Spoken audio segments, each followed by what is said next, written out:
கர்த்தருடைய பரிசுத்த நாமத்திற்கு ஸ்தோத்திரம். இன்றைய ஆசீர்வாதமான வார்த்தை யோபு 42:12. கர்த்தர் யோபின் முன்னிலைமையை பார்க்கிலும் அவன் பின்னிலைமையை ஆசீர்வதித்தார். ஆமேன். இந்த வார்த்தையின்படியே தேவன் உங்களை ஆசீர்வதிப்பாராக. இன்றைக்கு அன்பார்ந்த தேவ பிள்ளைகளே, கர்த்தர் உங்களுடைய முன்னிலைமையை பார்க்கிலும் உங்கள் பின் நிலைமையை தேவன் ஆசீர்வதிக்க போகிறார். யோபுனுடைய வாழ்க்கையில பார்த்தீங்கன்னா அவருடைய முன் நிலைமை ரொம்ப ஒரு பரிதபிக்கக்கூடிய ஒரு காரியமா இருந்தது. யோபு ஒரே நாட்கள்ல தம்முடைய குமாரர்களை இழந்தார். ஆடு மாடுகள் ஒட்டகங்கள் வேலைக்காரிகள் எல்லாரையுமே அவர் இழந்து போய் ஒரு மன பாரத்தோடு இருக்கும் பொழுது அவருடைய சரீரம் கூட அவருக்கு என்னவாயிடுச்சா, ஒரு வியாதியினால் அவர் ரொம்ப அப்படியே அவருடைய தோலெல்லாம் அப்படியே வழன்று போய் ரொம்ப அவருடைய வாழ்க்கை கசப்பா இருந்தது. ரொம்ப நஷ்டத்தினாலும் கஷ்டத்தினாலும் வேதனையினாலும் வியாதியினாலும் ரொம்ப வியாகுலப்பட்டு இருந்தார். அவருடைய முன்னிலைமை ரொம்ப பரிதாபமா இருந்தது. தேவன் ஆண்டவர் அவருடைய முன்னிலைமை பார்க்கலும் அவருடைய பின்னிலைமை தேவன் ஆசீர்வதித்தார்.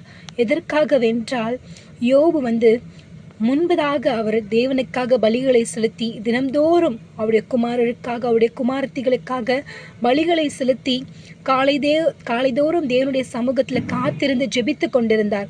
அப்பொழுது அவர் இழந்த எல்லா காரியத்தை காட்டி அவர் ரொம்ப யோசிக்க ஆரம்பித்த பொழுது அவர் பலி செலுத்துவதை நிறுத்திவிட்டார்.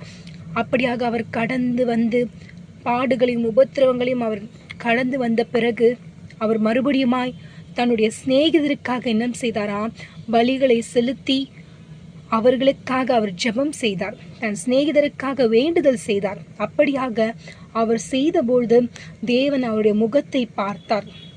யோபுனுடைய முகத்தை பார்த்து அவருடைய சிநேகிதருக்காக அவர் வேண்டுதல் செய்தபொழுது அவருடைய சிறையிருப்பை தேவன் மாற்றினார். அவர் இழந்து போன எல்லாவற்றை பார்க்கிலும் இரட்டிப்பான ஆசீர்வாதங்களை நன்மைகளை அவருக்கு திருப்பி கொடுத்தார். இரட்டத்தனையாய் திருப்பி கொடுத்தார். இப்படியாக தேவன் யோபனுடைய முகத்தை பார்த்து இழந்த எல்லாவற்றையும் கொடுத்தது போல அவர் இழந்த ஆடுகள் ஒட்டகங்கள் கழுதைகள் குமாரர்கள் குமாரத்திகள் எல்லாவற்றையும் மறுபடியும் கொடுத்து அவரை ஆசீர்வதித்தார். அப்படியாக அவருடைய 7 குமாரர்களை கொடுத்தார், 3 குமாரத்திகளை கொடுத்தார். தேசம் எங்கும் அந்த யோபின் குமாரத்திகளைப் போல வேறு எந்த ஒரு குமாரத்திகளும் சௌந்தரியம் உள்ளவர்களாய் காணப்படவில்லை. இப்படியாக தேவன் அவருக்கு தீர்க்காயசை கட்டளையிட்டார்.